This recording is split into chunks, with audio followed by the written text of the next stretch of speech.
PixMix is brought to you by the Arun Show, broadcasting on Liberated Syndication and on the youtube.com/Arun Show, and is in association with the Old School Lane podcast. PixMix is brought to you by oldschoollane.blogspot.com and is associated with the Arun Show.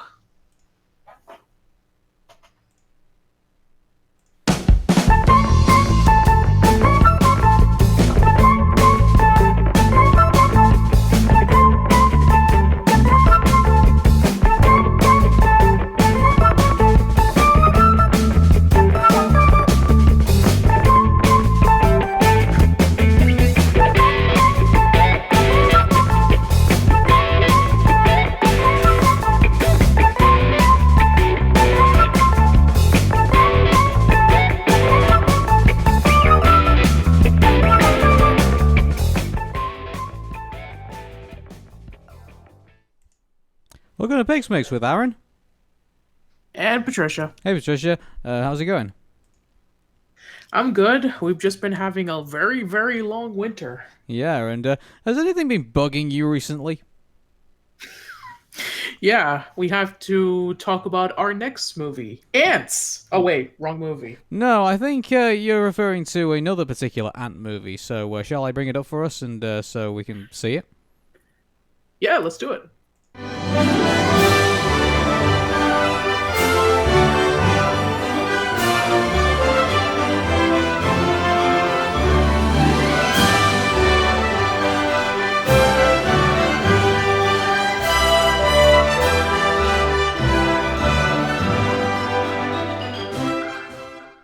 It is A Bug's Life, and I have to say, this movie, I think, is... I really don't know how to kind of, put it into words, really. It's, it was... the one thing it had, I think, to my knowledge, it had to top Toy Story, and whether it actually did or not, I'm not entirely sure, because there's a lot of things that kind of go into all of this. So. Yeah, exactly. Like, this had to be the next big movie for Pixar after releasing the huge financial success that was Toy Story. And I know I did that little joke earlier about ants, but yeah, there's been a lot of debate about whether this was supposed to be like the predecessor to Antz, because as some of you guys know, John Katzenberg used to work in Disney, and he left shortly after Toy Story because of disagreements with the former president of Disney at the time.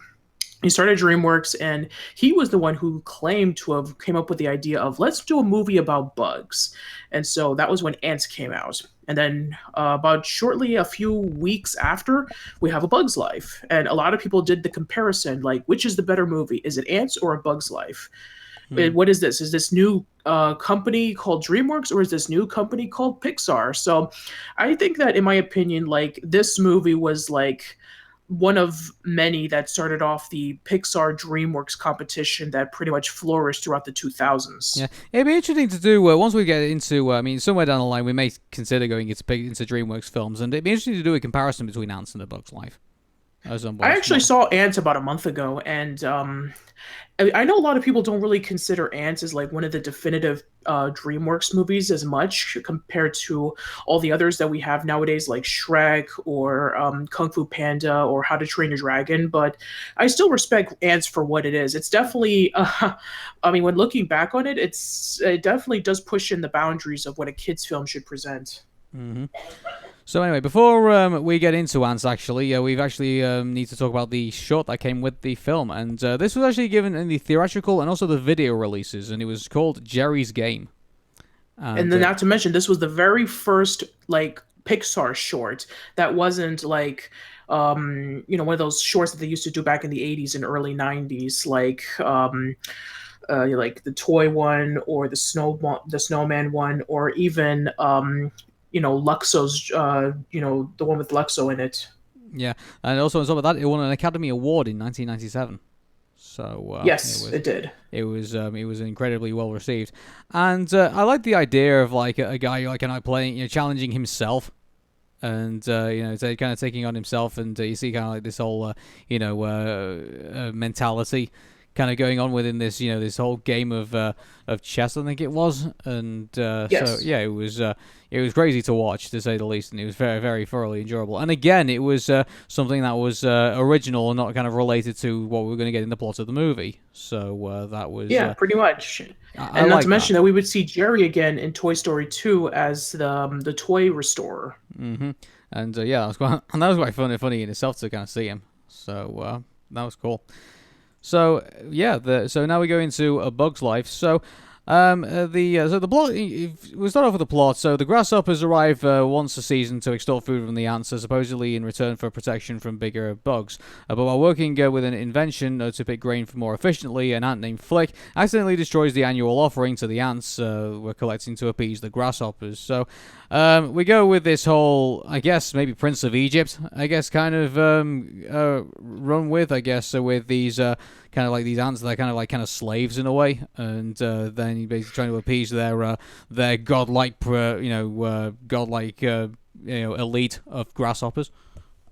So. Yeah, and a lot of people even claim that it's basically like a kid's version of the Magnificent Seven, in which you have this town that's being overtaken by these thugs, and you have seven cowboys who come along and they save the town from these thugs. So, yeah, it's kind of like in which, Flake comes by and he saves his little colony of ants by recruiting a bunch of circus bugs, thinking that they're warriors. Mm-hmm. So this gets the whole colony into a lot of trouble, and this puts Flake in front of the Royal Council. And in a way of trying to get rid of him, they decide to get him to recruit some warrior bugs. And so that was way of getting rid of Flake and to the relief of the entire colony. So we already have our, we have Flik, who now is basically, another underdog character. And it was, mind you, I think during the 90s, we kind of had a lot of those characters at the time. Oh yeah, And so yeah. I yeah, mean, you could even argue with that with Ants. Z was an underdog character as well, thinking that he's insignificant compared to the entire colony. yeah. And mind you, I have to say, in regards to Flik and compared to Marlowe from the Good Dinosaur, I think Flik was probably more enjoyable to watch than our the other other person we're supposed to kind of feel sorry for in a way. And Flik was Yeah, done. I mean, Flick is actually very creative. He's very helpful for his colony. He's not like some bumbling dork who pretty much gets himself into trouble and like for absolutely no reason other than conflict. But I believe at least he looks like he has a backbone and you can back him. So Hmm. it's quite surprising for an insect.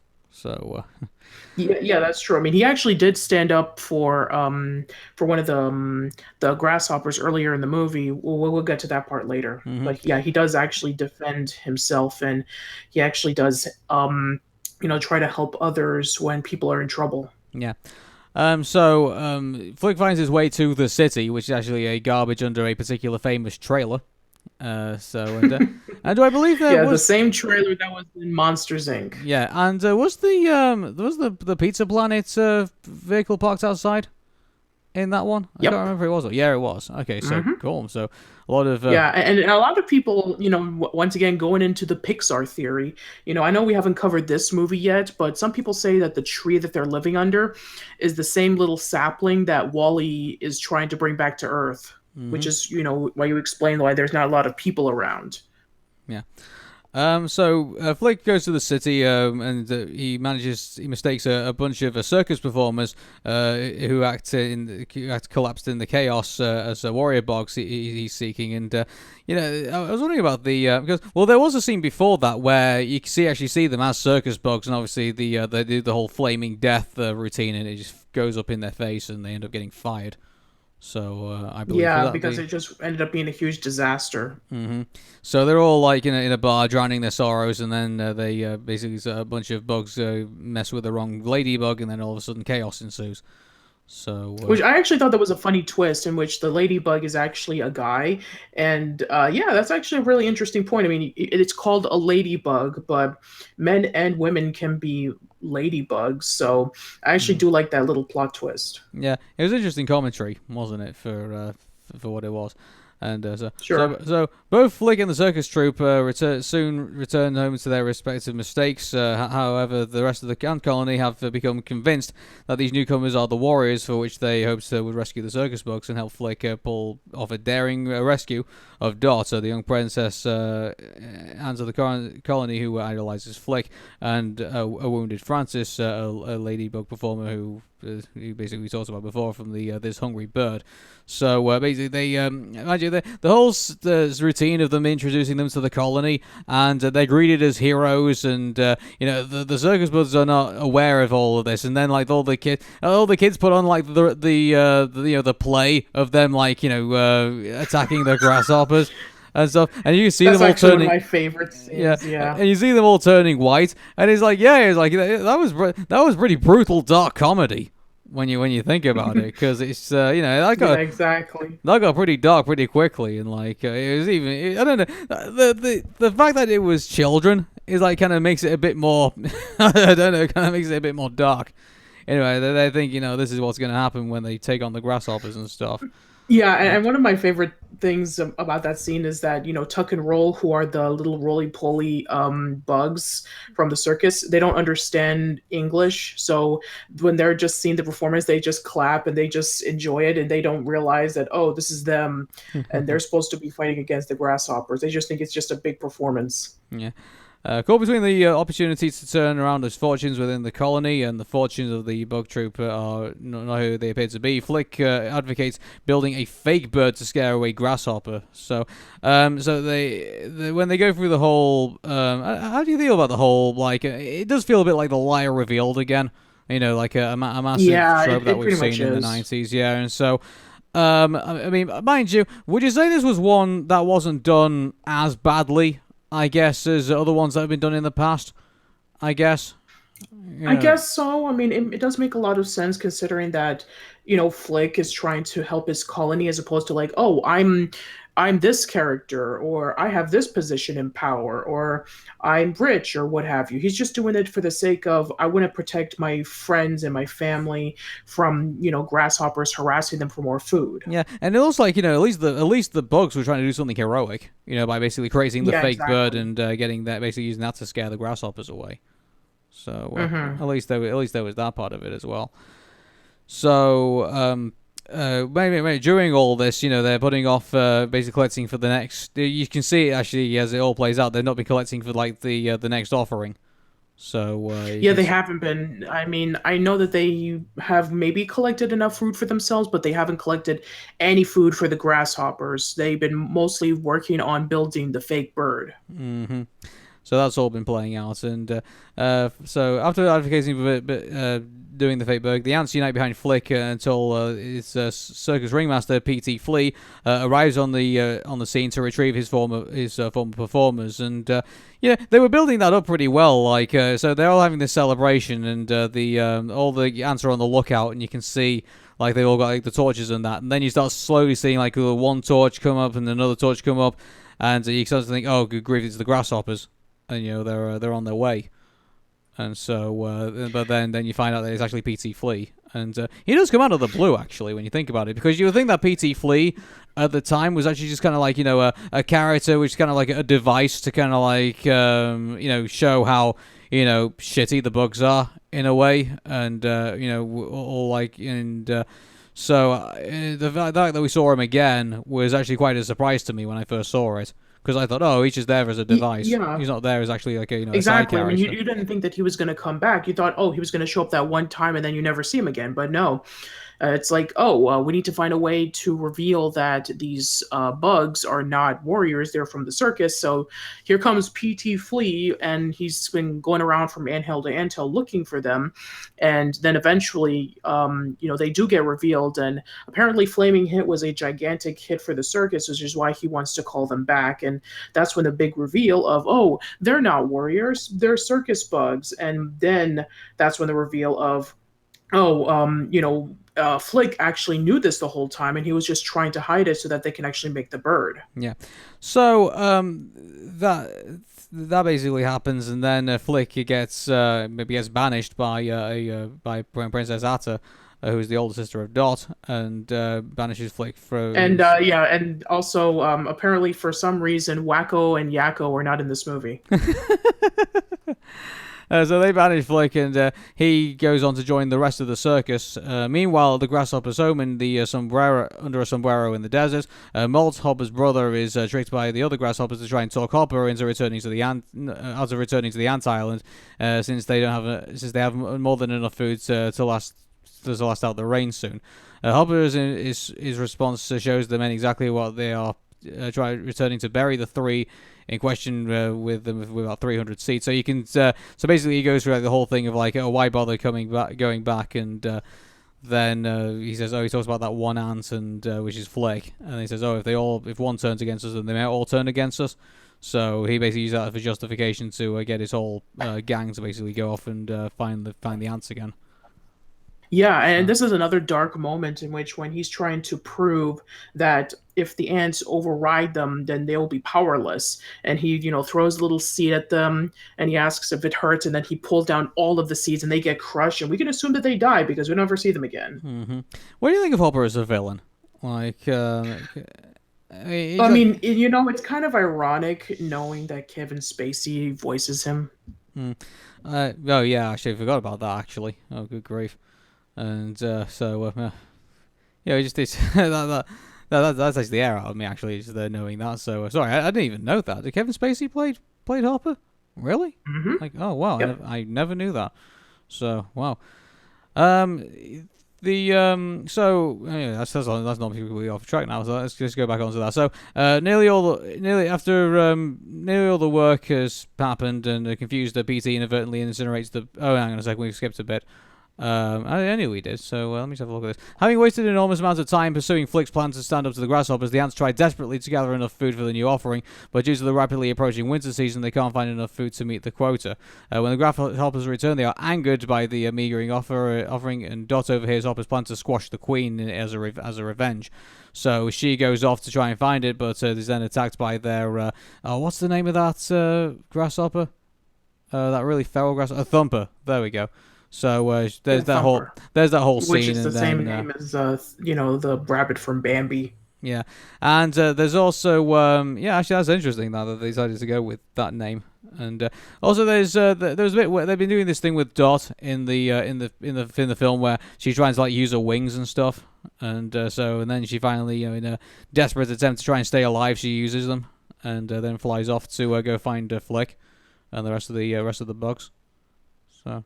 And then we have this really sweet moment where, Flik realizes about how his inventions actually help people as opposed to like causing trouble. Mm-hmm. So Dolph goes to find Flik, and then they have that emotional moment, and then they decide to go back and defeat the grasshoppers, and they do it by basically putting them on a circus act, which. I thought it was pretty good actually. I like the bit. Brilliant. Yeah, I like the bit with the mantis when he does like the whole the whole magic trick, and then the moon kind of the moon disappears in front of the clouds, and then the ladybug kind of turns around and says, "Oh, he's getting good at this." So it's like that was pretty hilarious at that point, and. So they managed to rescue the queen by making her disappear, and that obviously makes Hopper wonder what on earth has gone on.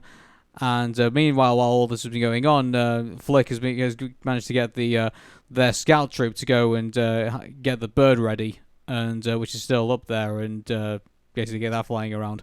And so all this chaos goes on, and the bugs start acting like they've been attacked by the bird and stuff, and that scares off the majority of the grasshoppers away. But then PT Flea doesn't realize that the whole thing is a work, and decides to use the flaming death to basically set the bird on fire. And then Hopper realizes that it's fake. So yeah, and then it starts getting dark again, in which when he grabs Dot into her hand, and then when Flik approaches Hopper saying that the bird was his idea, he six thumper on him, and he pretty much just beats him to hell. Yeah, and that was that was a pretty strong moment after that. And then Hopper tries to go and finish the job, but then the Princess Attis stands in his way. And was it that point? And then Flik gives that speech of saying like, you're wrong, Hopper.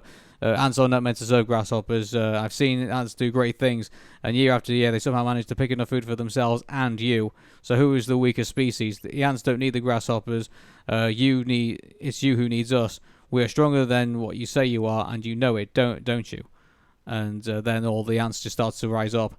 And here's the thing: they kind of throw us with like the ending, because like you think that they're gonna like put him into the cannon, like launch him into the air, and basically be done with him. But then it starts raining, and then we get kind of like another like a true ending, if you will, quote unquote. So which Yeah, it's kind of interesting about how in the climax of both Ants and A Bug's Life, it involves with water. With the Bug's Life's case, you have rain, and in the Ants' case, you have the megatunnel flooding because they were digging near the river. I like to see that in 3D. Like that would have been a cool thing to watch. I think that whole. Oh yeah, Yeah, I mean it would have felt like, oh, it's actually raining. It feels like giant drops of rain is falling on me. Let's look at that. Was the Bug's Life ever released in 3D? I don't think it ever was. I don't think so. No, that would be interesting to see that, because I'm sure there'd be a lot of 3D elements they could do, at least in the ending scene, at the least. Mm-hmm. So that'd be kind of cool to watch. So they basically they end up in front of a real bird, which Hopper believes is another fake bird full of ant children, and unfortunately it's not, and he gets a pretty gruesome death when you think about it. Like again, another dark moment. I always thought the grossest death I probably ever saw in a Disney film, and I'm sure you're going to tell me differently, was when Gaston basically fell thousands of feet to his death in Beauty and the Beast. And I think after seeing that, and then seeing Hopper's death after that, I think that kind of like tops the Gaston death, being eaten to death or eaten alive.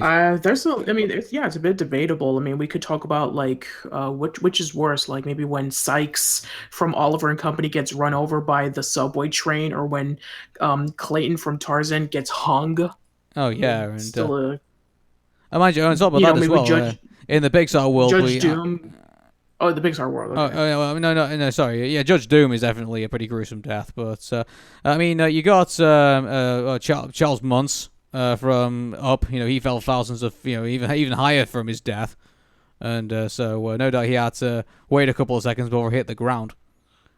So there was that one, and so I think Hopper's death is definitely up there with the pretty gruesome deaths in Disney. If all the Disney, not just Pixar. So they have all this celebration. Princess Atta then becomes Queen Atta, I'd imagine. I think if the ending is anything to it. And Flik is welcomed back into the colony and is considered a hero. So all well that ends well. And it'd be interesting though because the circus bugs go off to basically do their circus act again, and that's the end of the film. So pretty standard, I guess I would say. Yeah, I would say that. Yeah, I mean, it's kind of shocking that a groundbreaking movie like Toy Story, and then a follow-up would be a generic movie that follows by the books like A Bug's Life. It feels kind of let down. But then again, I mean, after Toy Story, I mean, they were expecting like extremely high standards, and especially since DreamWorks was coming out at the time and Disney was at its low point, I guess it's kind of hard to top it off. But then again, they would a year later with Toy Story 2. Yeah. Well, I guess in box office wise, I guess you can't say they failed on it. I mean, like it did like 363 million at the box office, and it took 120 million to make. But mind you, I guess you got to count in promotion material as well, which must have cost a couple of million. So I guess they kind of scraped over there over the finish line. Pretty much. I mean, they did. Yeah. Randy Newman also did the music as well, which I guess you could. At least he didn't put in like any like show tunes or anything like that. So I guess that's. I mean, unless you count like the end credits. Yeah, I guess. So scores. I guess it's a pretty standard movie. Right before we hold on. Right before we just go give our scores. Sure. This was actually the first Pixar movie that gave us the bloopers. Oh yeah, it was, wasn't it? And unfortunately, a lot of them are Kevin Spacey, but at least you could say he was hilarious in them, I guess. And sure. There was I guess there's, I don't know, like out of all the bloopers, I mean, I guess it's a bit unfair to say that this is like because this was the first time they did bloopers in this, Because I think my favorite bloopers right now, right off the top of my head, I guess has to be a tie between Toy Story 2 and Monsters Inc. I guess in regards Yeah. to the bloopers. But I guess the worst bloopers I think are probably The Incredibles, because they weren't really bloopers when you think about it. They were basically just errors in Yeah, that's true. yeah. So they weren't really real bloopers. This is a bit of a shame. Oh, imagine they brought the bloopers back in Incredibles 2. That'd be kind of fun. Yeah, that would be great. Yeah, that'd be kind of cool. So this was the first one to do bloopers, and yeah, it was definitely something. So shall we do scores? Yep. Yeah. So I mean, it's pretty standard. It doesn't really take any massive risks or anything. I guess the only thing I could say about the risk they took is kind of an on-screen brutal death of Hopper, I guess. And so I guess 7.5. I guess for me. Yeah, I'd probably give it like 7 out of 10. It's Okay. pretty standard, especially since it's, it was trying to follow up on the huge coattails that was Toy Story.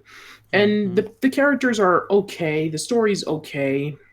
It's an okay story. I mean, it's not awful, but I mean, you would expect something a lot better with the follow-up to Toy Story, so it's all right. Yeah. It's not one of my favorites though. I guess 7 is fair. So that's where we are with A Bug's Life. So not incredibly interesting, and but hey, it's another Pixar film. So we've still got plenty more to go. So Patricia, thank you very much for doing this with me. Thank you for having me. And from all of us, until the next film, take care and bye bye for now. Catch you later.